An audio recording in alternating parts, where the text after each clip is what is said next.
7h48 sur Sud Radio. Drôle d'époque avec vous, Philippe David. Bonjour. Bonjour Patrick Roger. Bon, drôle d'époque évidemment avec des jeunes qui sont tabassés, effectivement, passés à tabac dans les rues, avec cette histoire de Quentin, qui était étudiant, militant visiblement aussi à droite, à l'ultra-droite, et qui a été tabassé par des antifas. Et vous voulez parler d'une forme de mansuétude dont a bénéficié, dites-vous, l'extrême gauche ultra-violente depuis des années en France. Absolument, Patrick, mais une mansuétude qui a dépassé toutes les limites depuis les dernières législatives, celle de l'été 2024. Raphaël Arnaud, candidat triple fichier S, ultra-violent, se voit investi aux législatives dans la première circonscription du Vaucluse.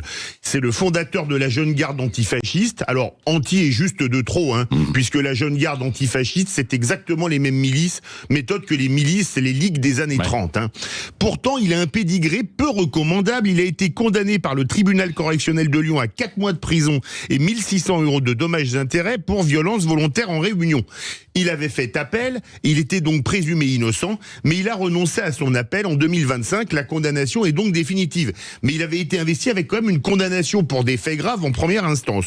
Ça n'avait posé aucun problème à LFI, au Verts, au PS et au PCF de lui donner l'investiture du nouveau Front Populaire. Alors on imagine les réactions dans l'autre sens si un candidat RN avait été condamné, sachant qu'on traque tout leur statut Facebook, même ceux qui ont 15 ans. Oui, mais la Jeune Garde a été dissoute par le gouvernement au mois de juin dernier. Oui, mais ça a pris quand même beaucoup de temps. Tiens, un an plus tôt, outre les nombreuses actions violentes, en juin 2024, 8 membres de cette milice ont été mis en examen pour violence en réunion, ayant entraîné une incapacité supérieure à 8 jours dans un moyen de transport collectif de voyageurs en raison de la race, de l'ethnie, de la nation ou de la religion.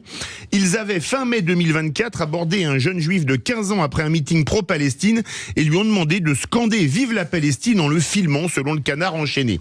Si on ajoute tous les faits de violence, ils auraient dû être dissous beaucoup plus tôt, ce qui aurait, à mon avis, été le cas s'ils avaient été de l'autre côté de l'échiquier politique. Oui, une dissolution qui a causé beaucoup de réactions à gauche. Ah oui, ils ont reçu d'ailleurs une tribune de soutien dans le journal L'Humanité.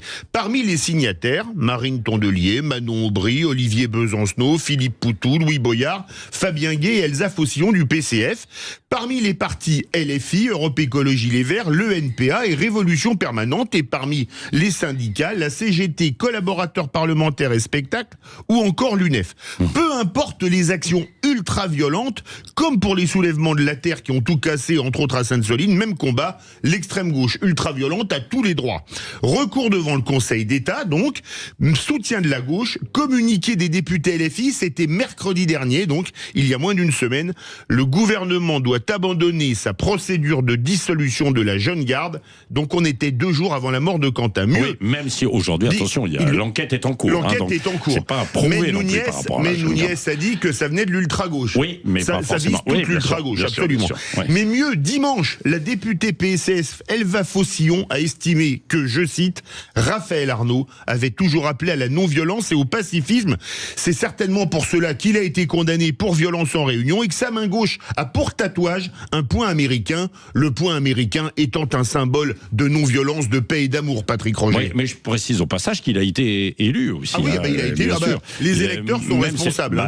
Oui. Alors, vous dites que c'est une mansuétude médiatique dont bénéficie l'extrême gauche, alors ? Ah oui, même dans les médias, parce que regardez, samedi dernier, 13h de France 2, pas un mot sur la mort de Quentin. Alors un long reportage sur le nouvel an chinois en Chine, filmé par drone, c'était très beau, mais pas un mot. Ils en avaient peut-être parlé la veille ou non ? Oui, mais alors rappelez-vous quand même pour Minnesota, le Minneapolis, la couverture qu'il y a eu. Moi, j'ai cru que Minneapolis était dans le département du Rhône et que Lyon était dans l'état du Minnesota en voyant l'écart de couverture. Mais il faut dire qu'il y a un problème, il fallait éviter de parler de la mort d'un jeune homme par une ministre d'extrême gauche, alors qu'il fallait taper sur la police de Trump, victime et coupable, n'avait pas le bon profil selon le côté de l'Atlantique. Drôle d'époque, Patrick. Drôle d'époque, évidemment. Vous êtes d'accord ou pas d'accord avec ce qu'a dit Philippe David, son argumentation ? Je vous invite à réagir. 0826 300 300, 0826 300 300. Vous le savez, vous avez la parole sur Sud Radio. L'invité politique ce matin à 8h15. Bonjour Jean-François Akili. Bonjour Patrick, c'est Philippe Juvin, député Les Républicains des Hauts-de-Seine, qui est le rapporteur général du budget, mais également, vous le savez, chef des urgences France à l'hôpital Georges Pompidou. Nous reviendrons évidemment sur la mort de Quentin avec lui.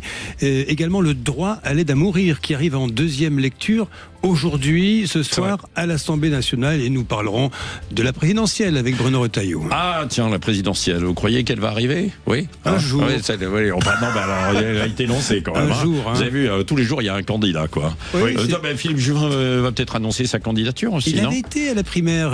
Il avait terminé. Allez, dans un instant, le Maillot réveil avec Régis Maillot. On a besoin de sourire, on a besoin de respirer, en fait, un petit peu. 7h53.